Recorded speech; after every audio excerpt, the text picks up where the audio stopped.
जय हिंद प्यारे साथियों, कैसे हैं आप सभी। मैं प्रीति यादव एक बार फिर से आप सभी का स्वागत करती हूं अपने चैनल डीप स्टडी बाय प्रीति यादव में। फ्रेंड, हम आपके लिए जीके और जीएस का प्रैक्टिस सेट डेली ही लेकर आते रहते हैं, तो उसी तरीके से आज का जो हमारा प्रैक्टिस सेट है उसमें भी आपके लिए टॉप के 20 30 या 20 एमसीक्यूज देखने को डेली मिलते हैं जो, तो उसी तरीके से इसमें भी आपको 20 ही एमसीक्यूज देखने को मिलेंगे।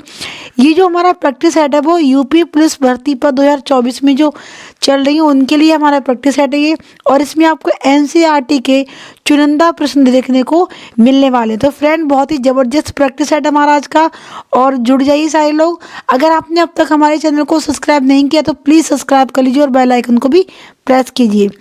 चलिए अपने पहले क्वेश्चन से स्टार्ट करते हैं अपना आज का प्रैक्टिस सेट। हमारा आज का पहला क्वेश्चन है, महात्मा गौतम बुद्ध के पिता का क्या नाम था। ठीक है, ये जो महात्मा गौतम बुद्ध थे इनके पिता का नाम क्या था। सिद्धार्थ, शुद्धोधन, राहुल या फिर जमाली। तो सिद्धार्थ इनके बचपन का नाम था। अगर क्वेश्चन बने कि इस महात्मा गौतम बुद्ध की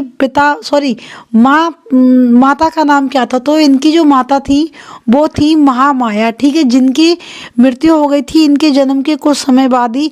फिर जो इनकी पालन पोषण है वो इनकी मौसी ने किया था। ठीक है, जिनका नाम था गौतमी प्रजापति।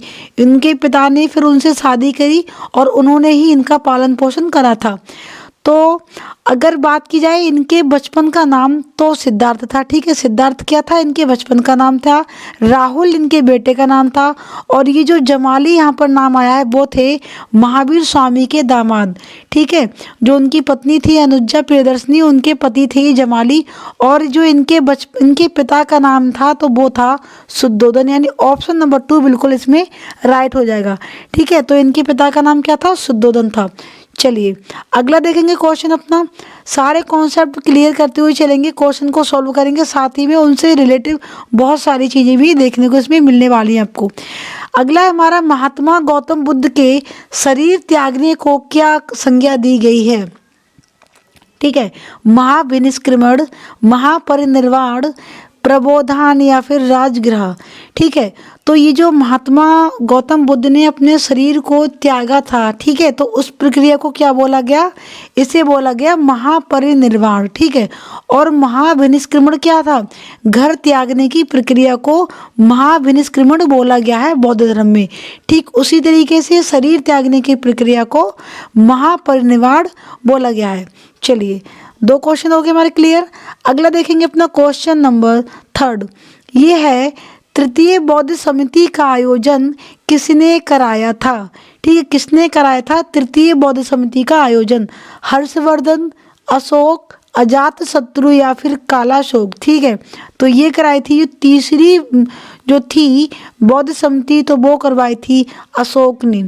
ठीक है, आप कमेंट में बता सकते हैं कि पहली और दूसरी जो समिति थी उसका आयोजन किसने करा था, ये आपको कमेंट में बताना है।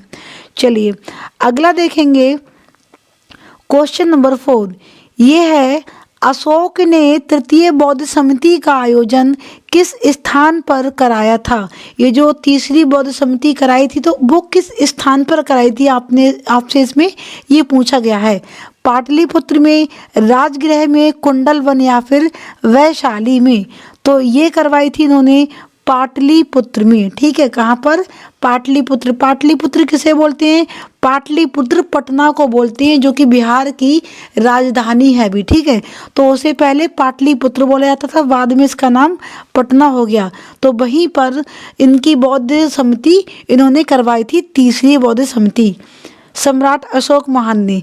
अगला क्वेश्चन हमारा क्वेश्चन नंबर 5।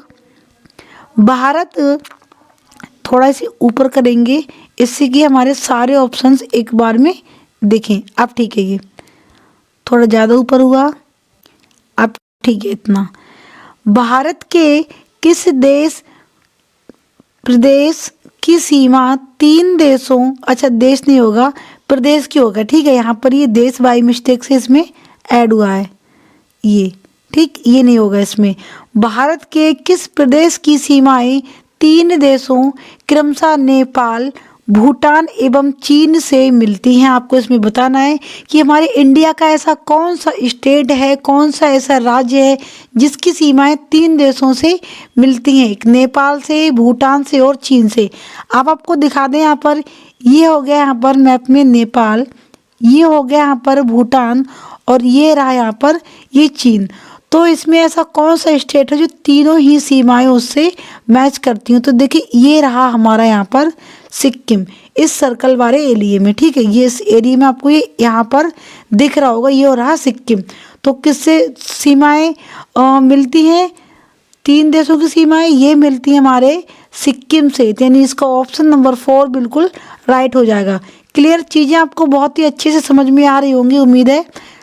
चलिए अपना अगला क्वेश्चन देखेंगे, क्वेश्चन नंबर 6। ये है, भारत का सर्वोच्च पर्वत शिखर कौन सा है? ठीक है, जो भारत में सबसे ऊंचा पर्वत शिखर जो है वो आपसे पूछा है। कंचनजंगा, नंदा देवी, गॉडविन ऑस्टिन या फिर नंगा पर्वत। ठीक है, तो भारत का जो सबसे ऊंचा पर्वत शिखर है वो है हमारा गॉडविन ऑस्टिन। ठीक है, यानी ऑप्शन नंबर 3। अगला देखेंगे अपना क्वेश्चन नंबर 6। क्वेश्चन नंबर 6 है हमारा, अरावली पर्वत का सर्वोच्च शिखर कौन सा है? ये जो अरावली पर्वत श्रृंखला है उसका आपसे सबसे ऊंचा शिखर पूछा है। अब आप कहेंगे कि अरावली पर्वत शिखर कहाँ पर है? तो देखिए ये यहाँ पर आपको दिख रहा होगा, ये यहाँ पर इस सर्कल के अंदर, ये देखिए, ये नहीं, ये देखिए ये यहाँ पर है, ये यहाँ पर रहा हमारा अरावली पर्वत श्रृंखला, ये इस तरीके से कुछ इतना सा।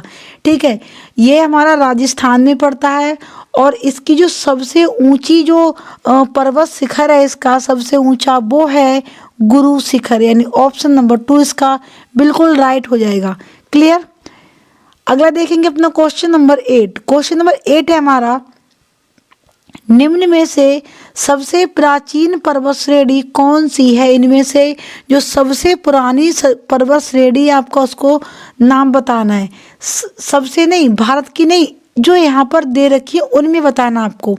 विंध्य, गुरु शिखर, अरावली या फिर सतपुड़ा।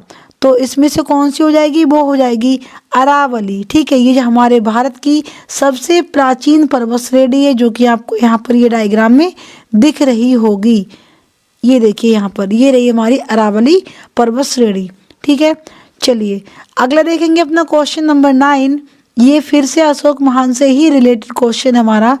अशोक के शिलालेखों को पढ़ने वाला प्रथम अंग्रेज कौन था?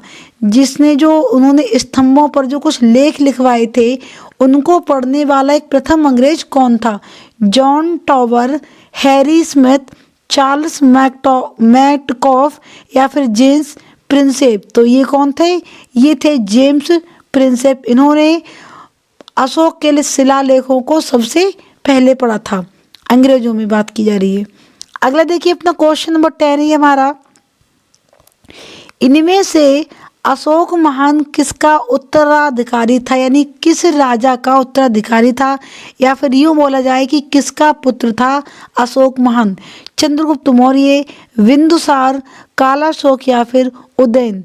तो इसका राइट आंसर हो जाएगा ऑप्शन नंबर 2 बिंदुसार। ठीक है, बिंदुसार का ये पुत्र था। अगला देखिए अपना क्वेश्चन नंबर 11। ये है, विश्व के भौगोलिक क्षेत्रफल में भारत का कुल कितना प्रतिशत हिस्सा है?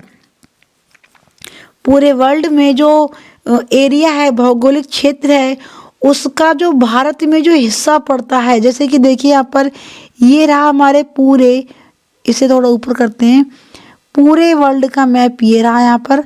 ठीक है, अब इसमें जो भारत है हमारा वो है यहाँ पर, ये इतना सा हमारा ये भारत हो गया। तो ये जो भारत की जो अंडर में भूमि आती है, भारत जिस भूमि पर हमारे भारत का कब्जा है, तो वो कितना परसेंट है पूरे विश्व का? 4.5%, 3.6%, 8.2% या फिर 2.4%। तो ये हो जाएगा पूरे विश्व का मात्र 2.4% हिस्सा ही हमारे भारत पर, भारत के कब्जे में भूमि आती है। चलिए अगला देख लेते हैं अपना क्वेश्चन नंबर 12। ठीक है, क्वेश्चन नंबर 12 है हमारा। फिर से देखिए, भारत की दृष्टि से क्षेत्रफल की दृष्टि से यूपी का भारत में राज्यों में कौन सा स्थान है?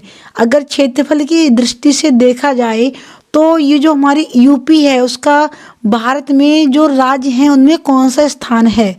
तो आपको बताना है चौथा, तीसरा, दूसरा या फिर पहला। ठीक है, तो कौन सा स्थान है? इसका स्थान है चौथा।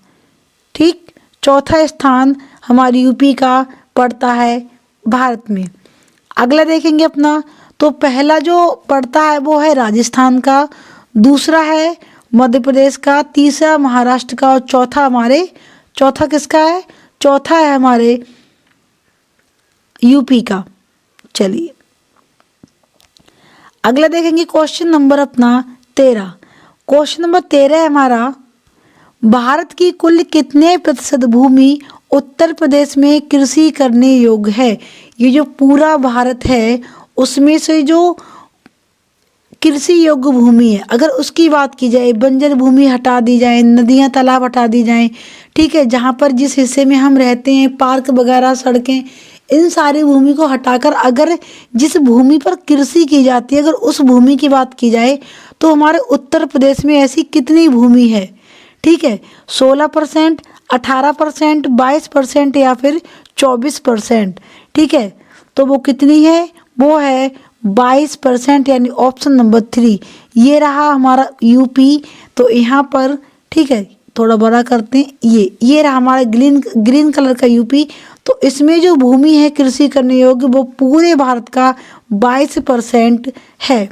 अगला देखेंगे, अगला हमारा क्वेश्चन नंबर 14, ये है तंबाकू की खेती उत्तर प्रदेश में किस लिए की जाती है? ये जो तंबाकू की खेती होती है हमारे उत्तर प्रदेश में वो किस लिए की जाती है?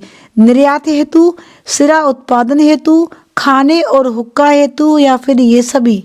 तो किस लिए होती खेती तंबाकू की? वो होती है खाने के लिए और हुक्के के लिए। ठीक है, ये जो हुक्का पीते हैं ना, एक तरीके का ये भी नशा होता है, धुएं का नशा जो लोग करते हैं, तो वही होता है ये। ठीक, तो इसलिए ये होती है। अगला हमारा क्वेश्चन नंबर 15, ये है ब्रिक्स की स्थापना कब हुई थी और इसका मुख्यालय कहाँ है? ब्रिक्स यानी कि BRICS। ठीक है, ये हो गया ब्रिक्स, जिसमें 5 देश शामिल हैं। ठीक है, उनकी राजधानी पूछी है और इनका ये पूछा है कि इसका मुख्यालय कहाँ पर है। 16 जून, इसे थोड़ा हटा देते हैं इस तरीके से यहाँ से, तो इसमें बताइए 16 जून 2009 स्थापना हुई और संघाई में इसका मुख्यालय है। 7 मार्च 2010 को स्थापना हुई, कोलंबो में इसका मुख्यालय। 11 अप्रैल 2012 को स्थापना हुई, कनाडा में इसका मुख्यालय। 15 मई 2010 में इसकी स्थापना हुई और इथोपिया में इसका मुख्यालय।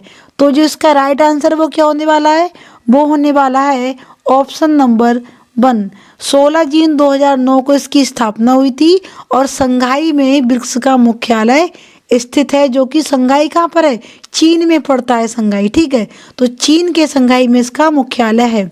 अगला देखेंगे अपना क्वेश्चन नंबर 16, इसमें आपको 20 MCQ दिखेंगे। और प्लीज़ फ्रेंड, अगर आपने अब तक हमारे चैनल को सब्सक्राइब नहीं किया तो प्लीज़ सब्सक्राइब कर लीजिए।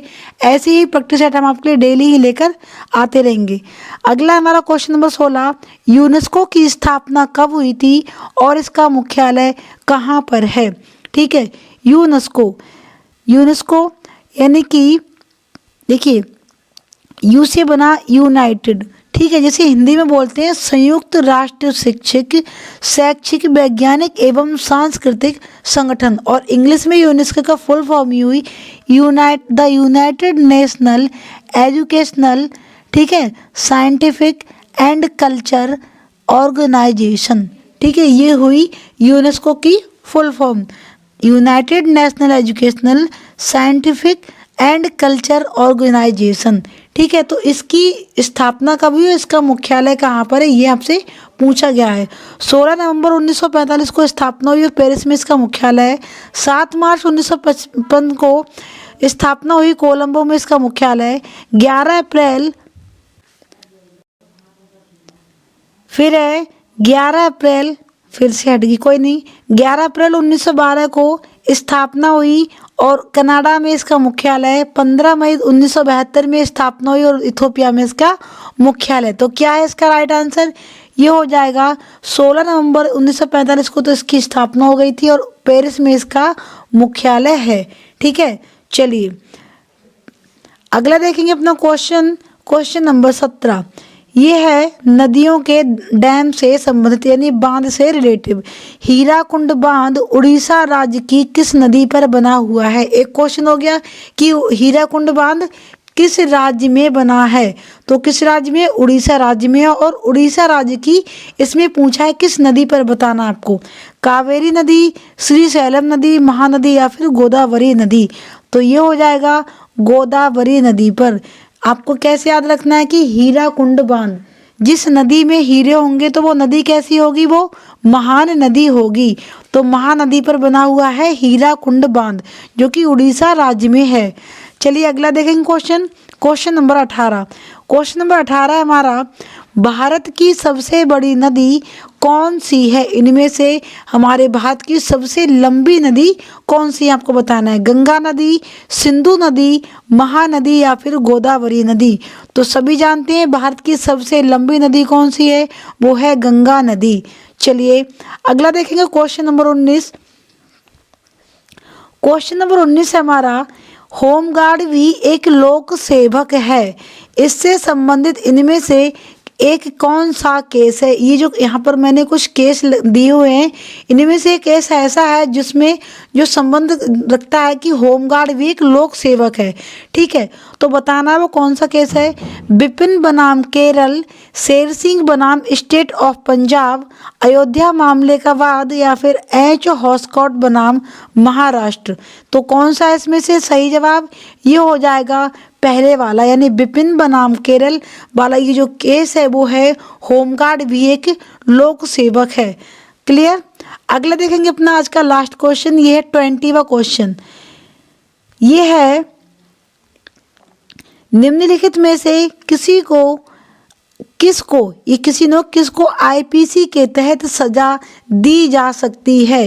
यानी इसमें से 3 ऐसे होंगे जिन पर आईपीसी लागू नहीं होती होगी और एक ऐसा होगा जिस पर आईपीसी से के तहत सजा दी जा सकती है। आपको बताना है प्रधानमंत्री, राष्ट्रपति, विदेश सेना या फिर अध्यापक। तो बाकी के सारे क्वेश्चन हमने करा दिए। ये बच्चा इसका आपको आंसर कमेंट में बताना होगा। उम्मीद है आपको सारे क्वेश्चन अच्छे लगे होंगे और आपने सारे क्वेश्चन के आंसर भी अच्छे से किए होंगे। अगर आप चाहते हैं इसी तरीके के और भी सारे प्रैक्टिस सेट को सॉल्व करना तो प्लीज़ चैनल को सब्सक्राइब कर लीजिए। हमारी वीडियो को अपने दोस्तों के साथ शेयर करें। अगर आपको वीडियो अच्छी लगी तो लाइक करते हुए जाइए। हम ऐसे ही प्रैक्टिस सेट डेली लेकर आते रहते हैं, तो प्लीज़ आप चैनल को सब्सक्राइब कर लीजिए। और आप लोग कभी इसका आंसर नहीं देते हो कि लास्ट वाले क्वेश्चन का क्या आंसर, अगर आपको पता है तो प्लीज़ आप लोग इसका आंसर भी कमेंट में बताइए। मिलते हैं एक ऐसे ही ज़बरदस्त प्रैक्टिस सेट के साथ, तब तक के लिए जय हिंद, जय भारत।